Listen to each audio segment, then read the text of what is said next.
Hello, welcome back to the channel Up the Reds TV with me, Andy Cambe. So, this is the Newcastle preview. Okay, the game that we play on Monday, and not the Alexander Isak derby, as it's been bandied about for a couple of days. It's got nothing to do with a derby at all. Alexander Isak is a player that is contracted to Newcastle Football Club, and we have a vetted interest in him if he becomes available. So, as I said, it's not called the Isak derby. It is Newcastle versus Liverpool, the second match day game of the season. So I just thought I'd get that one off. I will touch on Isak after Arnie's press conference and the team news. So, because obviously things have been said this week after the PFA awards. Some statements were made by both the player and his football club that he's contracted to. So, let's start off with Arnie Slot's press conference. He was asked about transfers. He's going to give the same answer. He was asked about Isak, and he was asked about Mark Gay. Both occasions, what he's done all through the season. He's backed them away. He's happy with the squad that he's got. If players become available and we want to go and attempt to sign them, and if we are interested, we will do that. So that was batting those two questions away.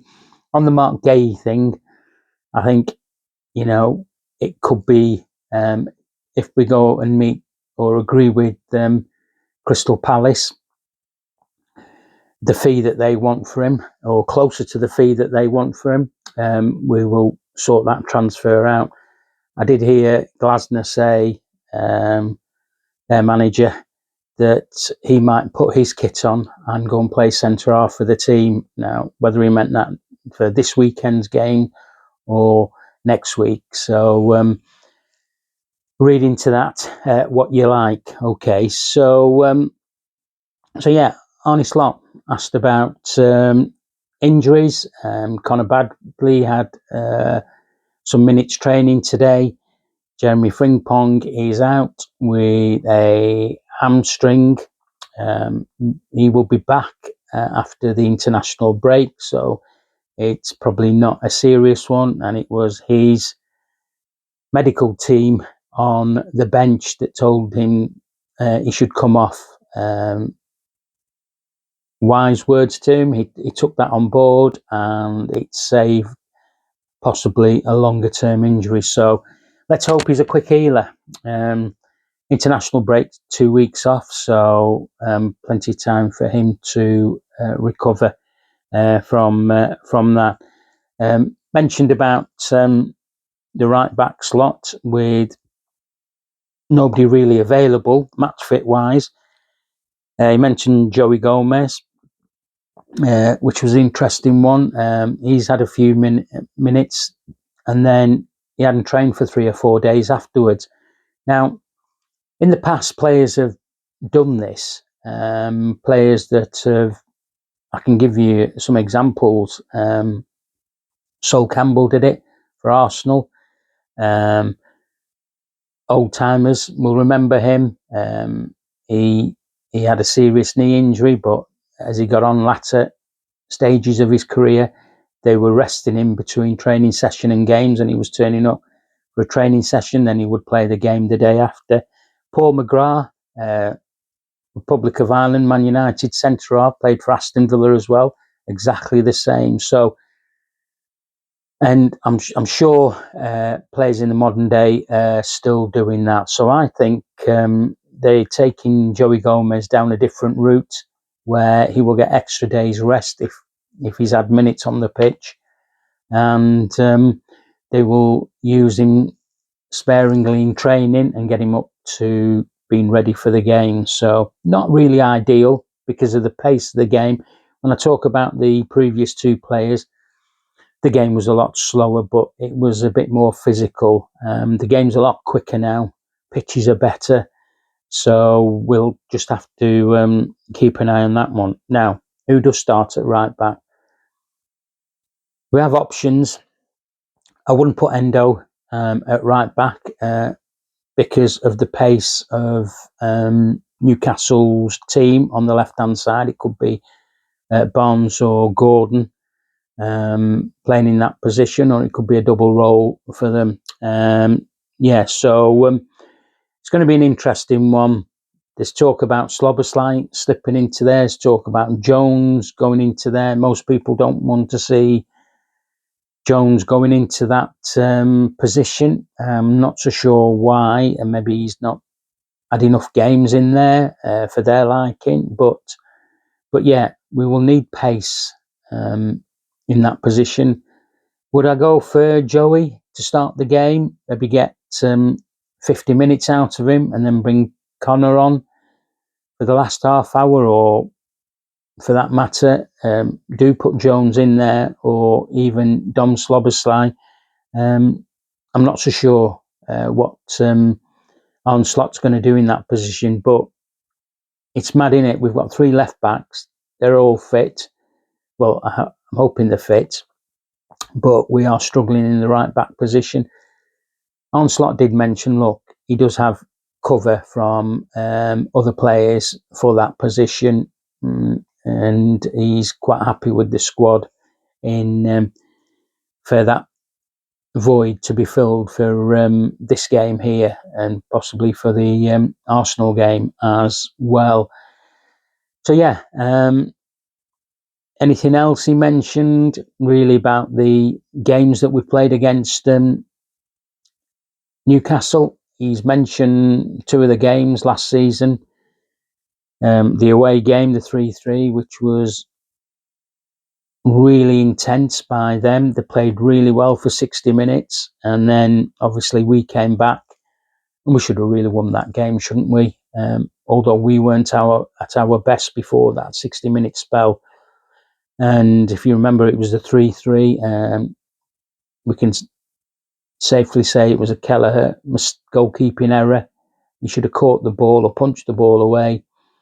And was it Shah that got the equaliser at the back stick from a tight angle? So he also mentioned the final. They were very intense, and they were. And as I made my post-match video of that final, every praise was given to Newcastle, because they deserved to beat us on that day, because we were not at it all over the pitch that day. Okay, Chiesa came on and got the goal, but we were not at the races, and praise was given to Newcastle about their victory against us, and because it was their first trophy for 60, 70 years, and they thoroughly deserved to get that. So yeah, the game itself for me, yeah, it is going to be intense because of all the palaver, the circus that's going on at the football club between the supporters, who I admire, majority of them anyway. There's some good Geordie podcasts out there if you ever want to go over there and listen to them. They are honest podcasts. So, you know, there's the Magpie channel, there's the Adam Pearson channel, and a couple of journalists, Dowie, he's got his channel on there, and Craig Hope. So yeah, there has been some obviously debate going on about the Isak saga from the supporters. They're not very happy, you know, and I totally understand that. You know, we've been in situations where, you know, players have almost down tools to leave. our football club, and I totally understand what the fans are feeling and going through. They are, like I say, they're passionate supporters. They absolutely love the club. They breathe, live, and die for the club. I'm sure they go to bed in their Newcastle tops and wake up in the morning and whatever. They really are a well supported football club. But yeah, saying that, just like any other football club, they do have the fans that are blaming that the things that are happening with Isak. But I'll touch on Isak in a moment or two. So touch on Newcastle's team. As I say, it's going to be intense atmosphere. But we have to remember, Newcastle already played a Premier League game against Aston Villa. They started off really well against Villa. I watched the game, but just like any game at the beginning of the season, the second half was a bit stale, even when Aston Villa went down to 10 men. And that is what happens at the beginning of the season. Players are not fully fit. They're coming up to speed. And it takes you back end of September before players are really up for it. But this is a different type of emotion. The players will probably be up for it more than ever because of the atmosphere from the stands. And look, we just have to match that. We have to quieten them down with what we can do. So I'm looking at virtually possibly the same team that's starting, that started against Villa. You've got, Burn, Sharp, centre halves, Livramento, Trippier, Pope in goals, maybe. You got Guimaraes in midfield, Linton playing on the left-hand side, and you've got Tonali. So there's energy in there, and there'll be some strong tackles going in that area, especially from Linton and Guimaraes. So, and then up front you've got Barnes, Gordon, and Elanga. Elanga's got the pace. You might see that Gordon and Barnes play, or whoever it is plays down the centre, will play more to the left-hand side, and that creates the space on our left-hand side where Elanga could use his pace to break through our lines. So it's really important that we, cover those. As I said, it's going to be an emotional night. It's as Onslaught said, a game under the lights. It's a bank holiday.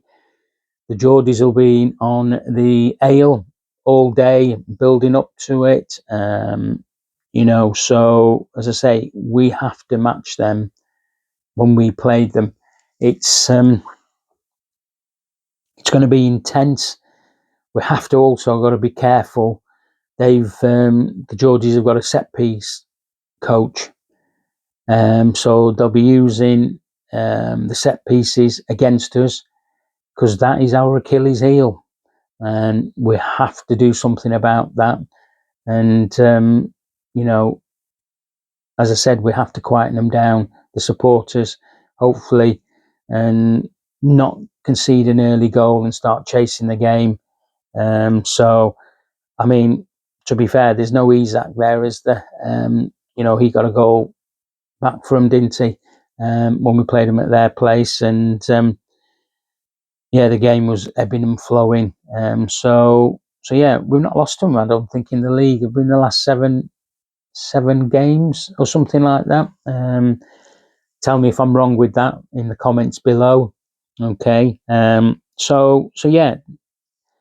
So it's going to be a tough game. It always is at St James's Park, and no motivation needs to be given to their players because of the situation with Isak. So for me, Ali in goals. Right back is going to be an interesting one. If I'm honest, I mentioned Joey starting in there and maybe Connor coming in there or somebody else. If Connor's not 100% fit, Ibu and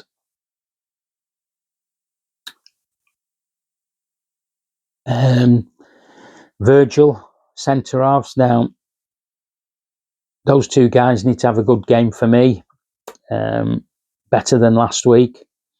Left back, I'm not sure who he's going to start. Will he start Robbo for the experience? But he's not going to match Alanga for pace. Or will he start Kirkes? He'll probably start Kirkes. Yeah, Kirkes lost his head at Anfield a couple of times, but we have to rely on his battling prowess. I thought he did all right myself for 60 minutes and against Semenyo. So yeah, midfield, Ryan's back, and wow, we missed him in the goals that we conceded last week. You can tell that. Onslaught alluded to that in his presser, where we lost the ball. He said he'd watched the game twice back, and he could see what our mistakes were regarding our positioning and them scoring the goal. So, as I said, you won't expect to see Ryan where Dom was, and I mentioned that in my post-match video. Ryan would have been about 10-15 metres behind, protecting the back line. So yeah, Ryan will be back. I think because of the intensity of the game, he'll put Maka in there and Dom Slobberslide. So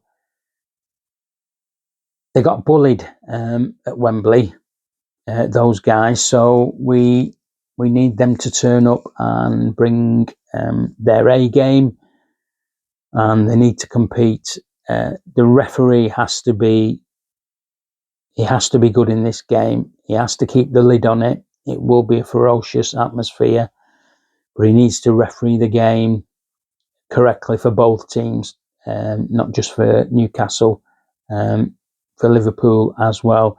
Up front, hopefully it'll go for Cody, Hugo Ekitike, and Mo Salah. So yeah. So I mentioned that's our team, but Mo Salah might have to do a bit of defending. We can't have Livramento bombing up and down. I mean, he did have him in his pocket, didn't he, at the final? So Mo needs to also bring his A game, but he also needs to bring his defensive side of the game as well. Our passing has not been good of late when we've gone into the final third. Hopefully that could be the case. I've not mentioned Wirtz in here. I'm not so sure he's going to get started in this game. It might be, although he looks after himself, he might be a bit too much for him, but I might be wrong in my team that I picked. Onslaught might have something up his sleeve with Wirtz being in the team. The bench will be as strong as it can be. Either or. Joey starts on the bench. Endo, Jones, Elliott. Whether Giovanni Leone, he's done enough to get himself on the bench just to get for the atmosphere. Giovanni, Mohamedashvili, he'll be on the bench. So, we will have options on the bench. It depends which way the game goes. As I said, Wirtz might be on the on the bench, Robbo. So we've got plenty of people, if we need them, to bring them off to either see out the game or to change the game. It's also Chiesa as well. So yeah, like I say, there's going to be many options, and hopefully, we use them sparingly, and the game goes our way. We need to turn up, and we need to make sure we compete like for like in what they do and what we do as well. So Isak, I've mentioned him a couple of times now. I mentioned that he put a statement out on, was it Tuesday, when the PFA awards were being handed out, and congratulations, Mo Salah. 3 times he's won that. So is that the first time somebody's won it 3 times, or somebody else has? Let me know in the comments below who else has won that award. But yeah, so just getting back onto Alexander Isak. In my eyes, he was badly advised to put something in that statement, what he did, because he was in the team of the year. He thanked his fellow professionals, and that would have included his teammates, for putting him in that team. Now, the rest of it about what's happened after the end of last season, or maybe before that, he involved the club and some broken promises, etc.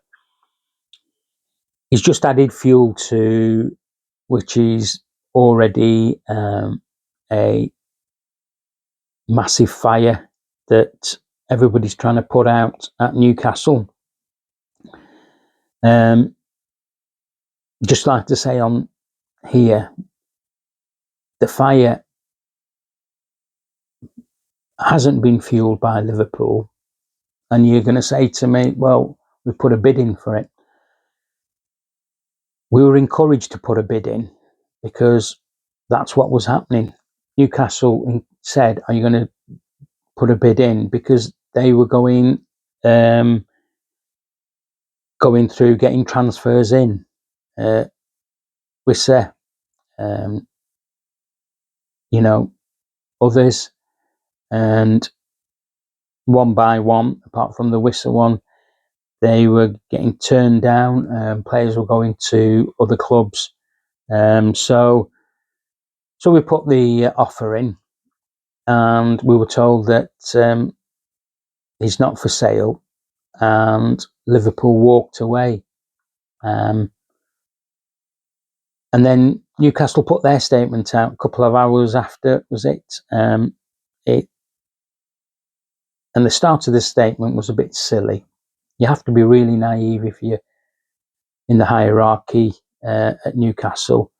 Said that it has been brought to their attentions. Now, brought to their attentions by probably the supporters, that a statement has been made by Alexander Isak. And obviously they're going to put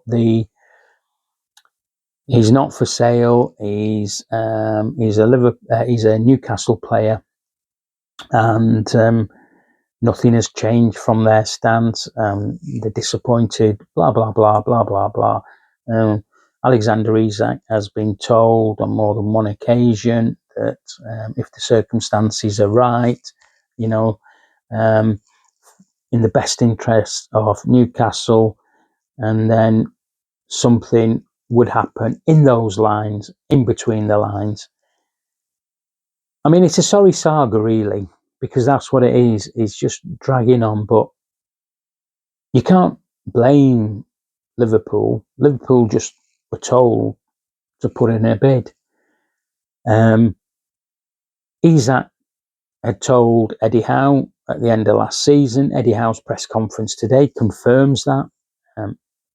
I feel sorry for Eddie Howe because all he wants to do is obviously have what he's saying out in the media is probably different privately behind closed doors at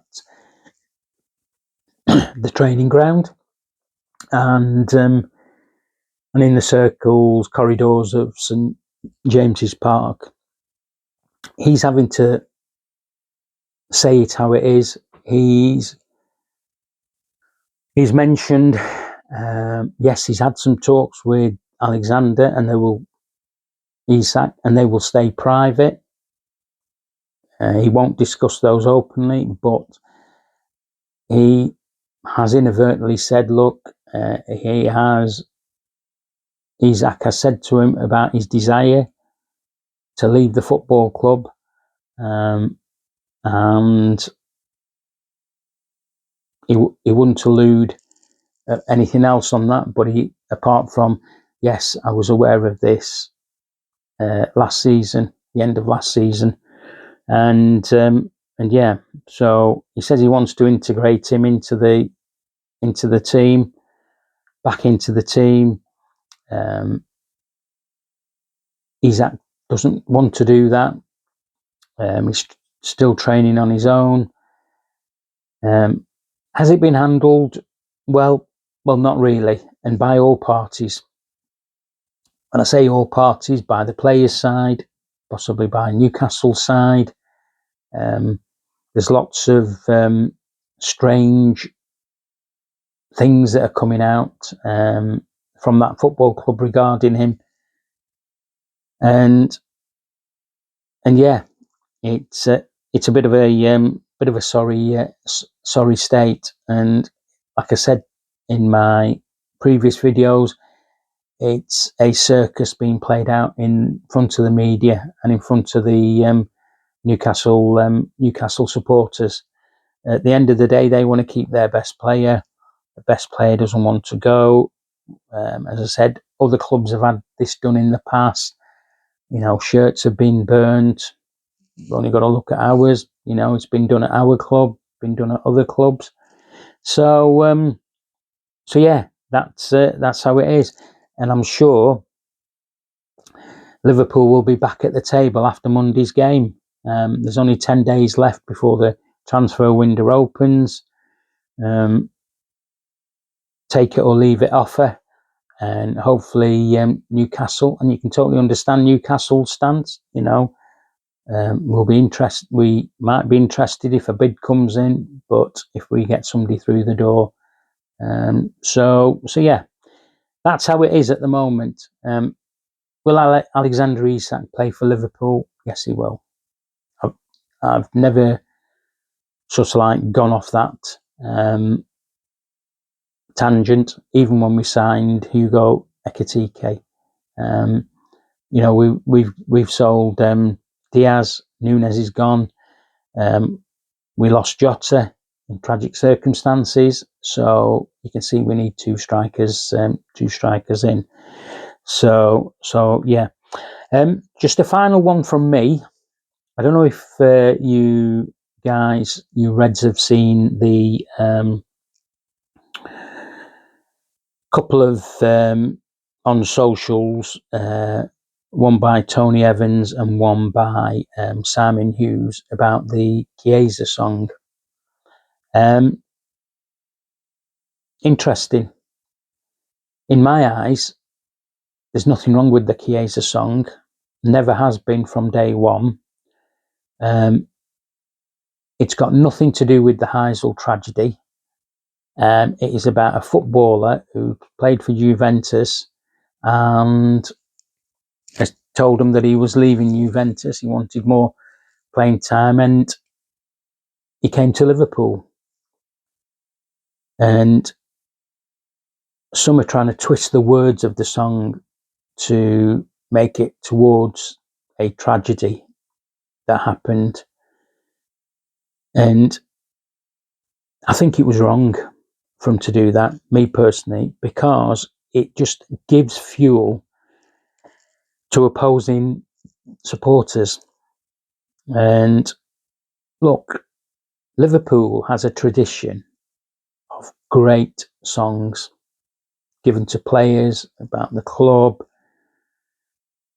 and Juventus have not brought it up as a club. Juventus supporters haven't brought it up as a tragedy chant. Now, Liverpool Football Club haven't brought it up with the supporters about the song, and no other Liverpool fan that I know of has when I've been at the ground singing it, or I've been in the Arkles, Hotel Tier, Anfield Hotel, the Sandon, drinking and singing that song. Nobody's said to me I'm a bit unhappy about it, so for me there's nothing wrong with the song. Don't get me wrong, everybody's got an opinion. So, and some people are saying, ooh, when I first heard it, I thought, ooh, that's, it's a bit close. Well, if that was the case, you should have brought it up there and then, and maybe the debate would have been had earlier rather than 9 months down the line when it's one of the popular songs in and around Anfield, home and away. So yeah, I just wanted to give you my thoughts on that. You might disagree with me, and you've every right to. You can put that down in the comments, and you can give me your thoughts, and we'll have a, adult to adult discussion about it. We'll respect each other's views and go our separate ways. So, yeah, I just wanted to say my bit about that. Okay, that's enough from me. I'm going to do a post match. It will be done on Tuesday because the game's on Monday evening, and after the game, I shall be putting my head down on my pillow, and I'll do the post match on Tuesday. And I'm sure there will be lots to talk about this game. It might have everything in it. Hoping for the Reds win. 6 points from the first 2 games would be great before we play Arsenal. Okay, if you like this video, please give me a like. Please share it. If you are watching these videos and not subscribed to the channel, please subscribe. We want to try and hit 100 subscribers. I think there's 6 or 7 off that milestone. That would be really great.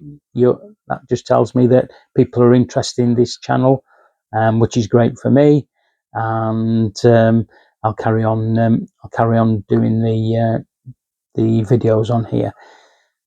Enjoy your Friday evening. Enjoy your Saturday and Sunday and your bank holiday Monday. And I will speak to you on Tuesday. Up the Reds.